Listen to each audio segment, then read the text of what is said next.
close the smart blind. All right, closing the smart blind.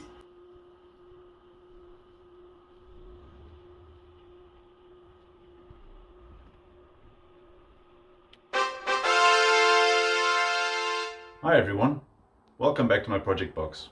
Today I want to talk about a window. Well, actually more than a window really.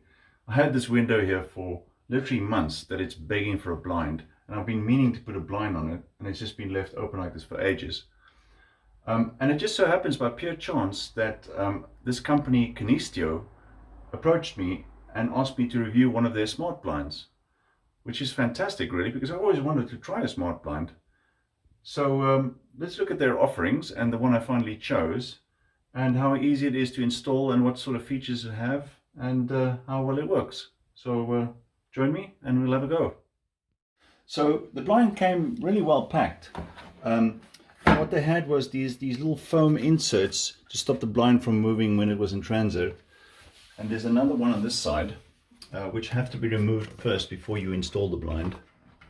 It's just simply to protect it from rotating and turning while it's in transit.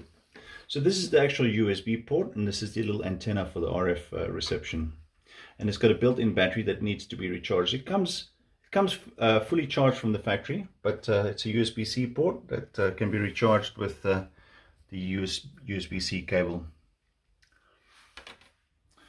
So these are the items that came in the box. I decided to choose the zebra blind because it offered me the ability for it to be opaque or transparent, depending on which position the zebra lines line up. You basically, on the website, specify the size you want, and you measure the window, and they create the blind exactly to your specification. I specified the remote control and this sort of Wi-Fi hub type thing that basically connects to the remote control, so that you can control it over Wi-Fi with Google Home and so on. Then, because it's a battery operated blind, it needs recharging via USB-C, and they give you quite a generous length of USB-C cable. Now I opted for the solar panel version, where they give you a little solar panel that you stick onto the glass of the window, and that will then keep the battery charged up, so you could have it essentially wirelessly. They also do a mains voltage version and a 12-volt version. And this is also a really good option if you can permanently wire it in somehow. Then you don't have to worry about recharging batteries and so on. But this is, for a lot of people, this is a good option because it's completely wireless. You just take your mounting brackets, screw them onto the wall, and because they're spring-loaded, these simply click into place, and that's it. It's that simple. So let's take a look at the remote control, which the remote control comes pre-paired with the blind, but it can be paired to more than one blind. And the instructions tell you how to do that, but I didn't have to do anything because everything was already pre-linked up. The only sort of setup I had to do was with this gateway hub thing that you can attach several blinds to. And it allows, it's like an RF bridge, because this is RF controlled. In order to connect it to your Wi-Fi network, you need this little gadget here, which is like a hub thing. So there were a few different versions to choose from. There was a Z-Wave, Zigbee, or Matter over Thread, or you could use their little RF bridge dongle thingy, and then do it via the app. That's probably the simplest way to connect it, but I think to future-proof it, Matter over Thread is probably the best, and then Zigbee and Z-Wave are pretty good as well. But I don't have any Matter over Thread capability at the moment, so I just went for the little RF dongle thingy. So I just went for this, but I kind of think that Matter is actually the best option, especially if you want to do sort of cloud-free control, and for maybe interfacing with things like Home Assistant. So Matter is probably the way to go. But this is what I got, and it seems pretty good. So let's see how we can fit all of this, and then how we can fit the little solar panel to the window, and see how to set it all up. And to mount it it's fairly simple. They give you different mounting options. You can mount it inside your window. You can mount it on the ceiling using these brackets, and then these brackets can attach onto these brackets, so you can then have some sort of adjustment, and you can mount it at different angles, different heights and things. But for most people, I think you don't need these two brackets. You only need these spring-loaded brackets. They attach to the wall, and then they simply they just hook in one side, and because they're spring-loaded, they clip and hook into the other side, and they need to go approximately 10 centimeters from each side of the blind. So you kind of measure that out on the wall where these go, and then you screw these brackets into the wall, and then the blind simply clips in place afterwards. Now in my case, I didn't need to screw them straight to the wall because I had a wooden batten here already that the curtain or blinds from the previous owner were mounted to. So in my case, all I need to do is just screw them directly to the wood with some little wood screws. So it's rather simple, no holes drilling needed. So let's do that.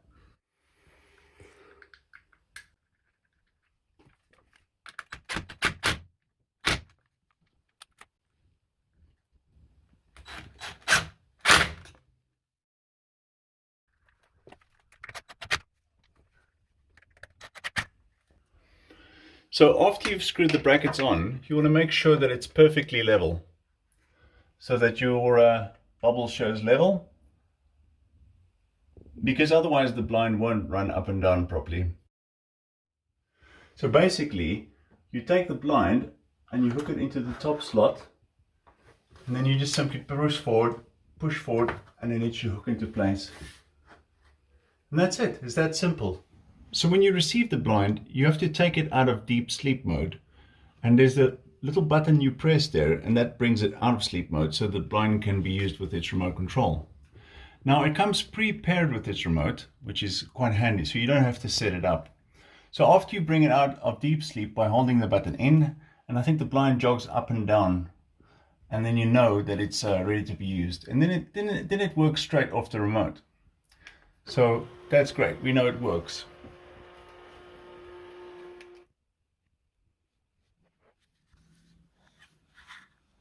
So let's catch all those juicy rays of sunshine and use them to charge up the battery using the solar panel.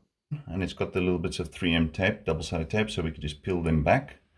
And I think here's a good spot. This is a really sunny window. There's lots of sun in this window, so it'll keep the battery for the blind topped up nicely, and we wouldn't have to worry about recharging it. So I think it's a matter of just making sure the glass is clean and we can stick the panel on. So we'll start by pulling off the double-sided tape. And we've got a convenient spot here at the top of the window where we can stick our solar panel. It gets plenty of sunlight here.